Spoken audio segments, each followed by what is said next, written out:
I was just spending time in prayer and studying scripture. The Lord brought me to Isaiah 51:5, the Coastlands hope for me. That just stuck with me. It really just stuck out to me because I had been talking to people about Kenya.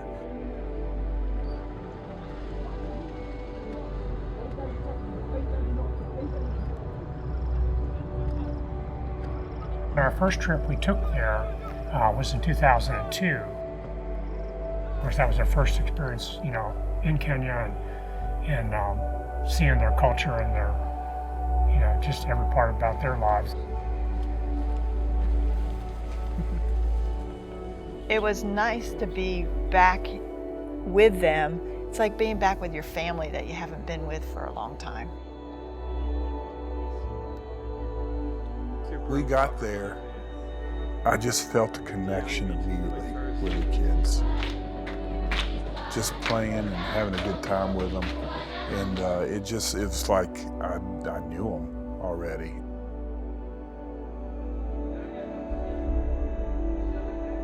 I thought it was really cool that we had all those connections with the different schools. It's just to see their relationship with their community and the local schools and how they really tried to make a segue into that and reach those families and kids and communities. Even though we might not have been able to share the gospel while we're there, it made them open a door so that they could in the future be able to share the gospel.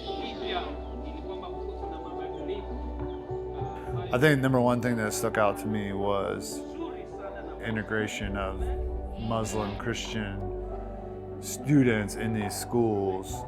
And even though there is a difference in their beliefs, even in that, I think one of the most encouraging things to me were some of the schools we went to that had Muslim leadership. They still welcomed us in. And they understood what we believed, and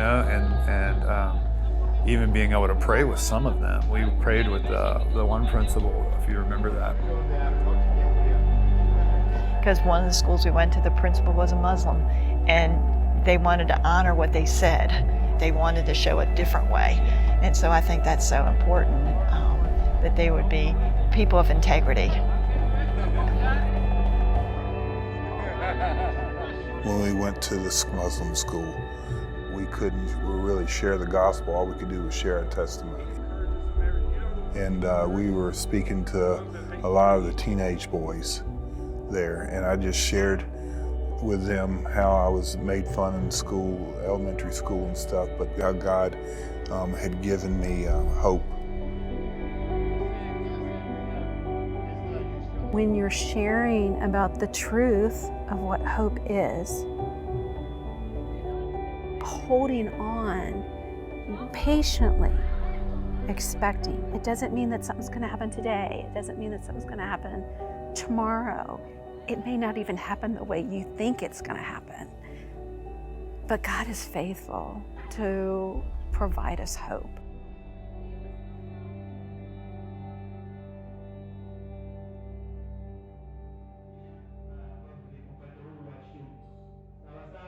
One of the things that they asked me, they said, we've been praying for money, and God hasn't given us any money.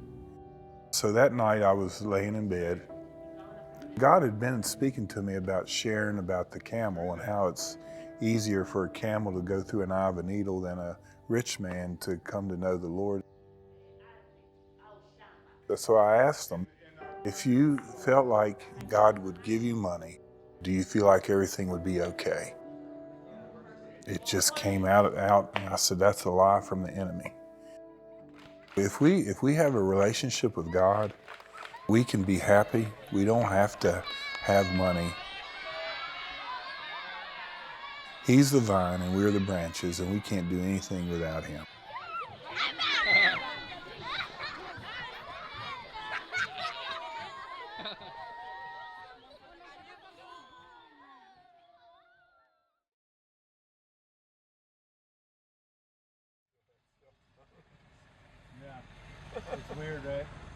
Yeah, that was. It was always crazy. Like You had a dude with a sword. I remember being in the Maasai village, and we're seeing kind of pretty horrific conditions. I remember we doing that prior to this message, and then I'm like leaving those huts, going to the church to preach on hope, and I'm like, God, how?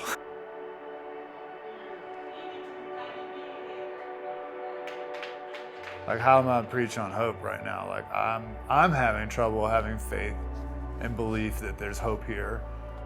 And I just felt in my spirit like the Lord is like, do you believe the message that you prepared?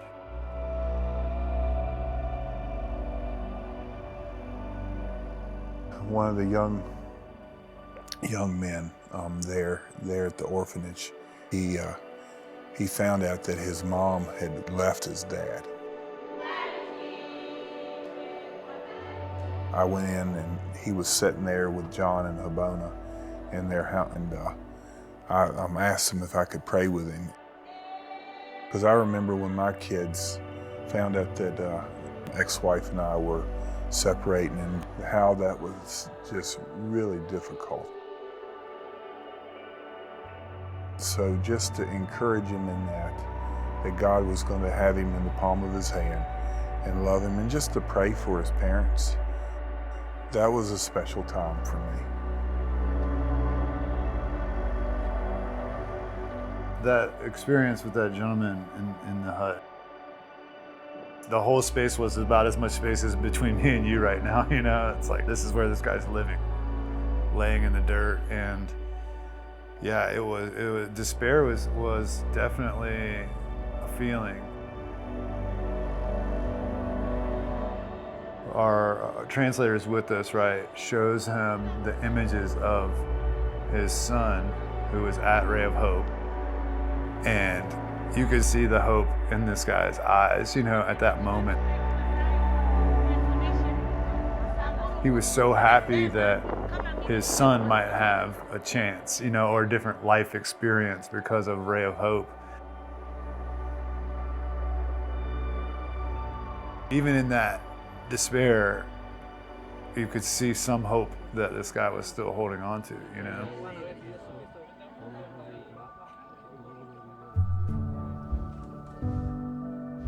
It's interesting how when you're going to go teach hope to people, sometimes you face trials in your own life.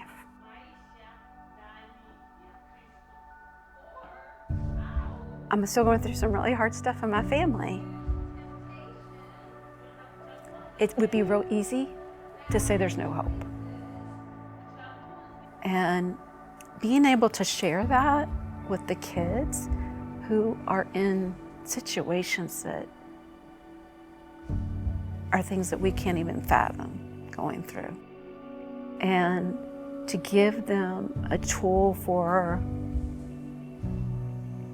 hope so that they don't despair, so that they don't feel like God has forgotten them. That was really important to me. He's the God of hope. He's the God of the impossible.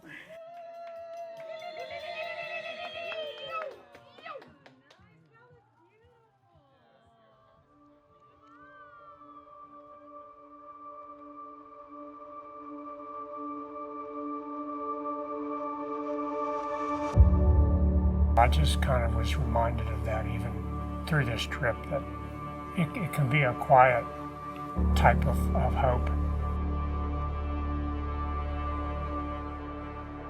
I had a good opportunity to sit and talk with John one afternoon while we were at Shimba.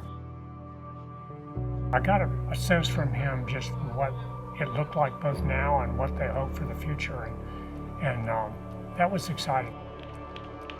They just want to make that a really thriving community and a place where kids are going to meet Jesus.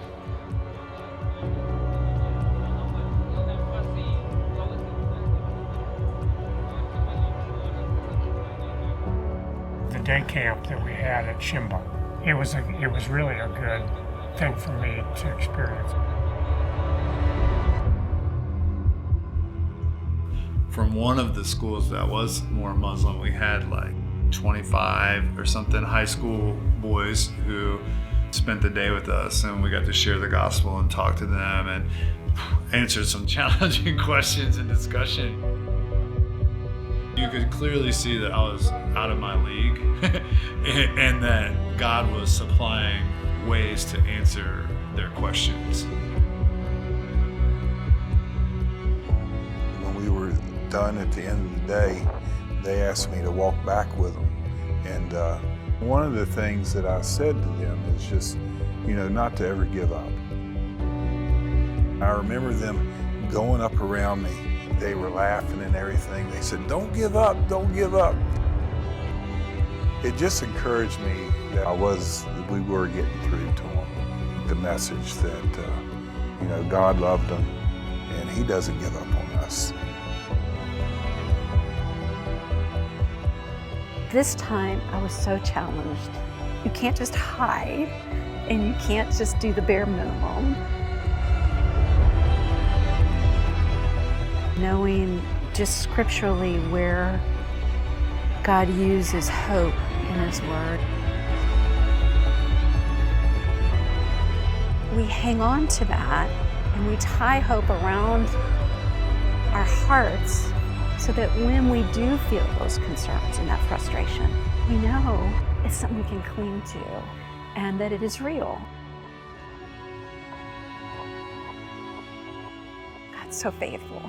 He will meet you, He will grow you, and He will help you see that He's very trustworthy. I've seen the faithfulness of God, and the faithfulness of God produces hope. And just knowing that He's who He says He is, and He's going to be there for you no matter what. And that's what's really special.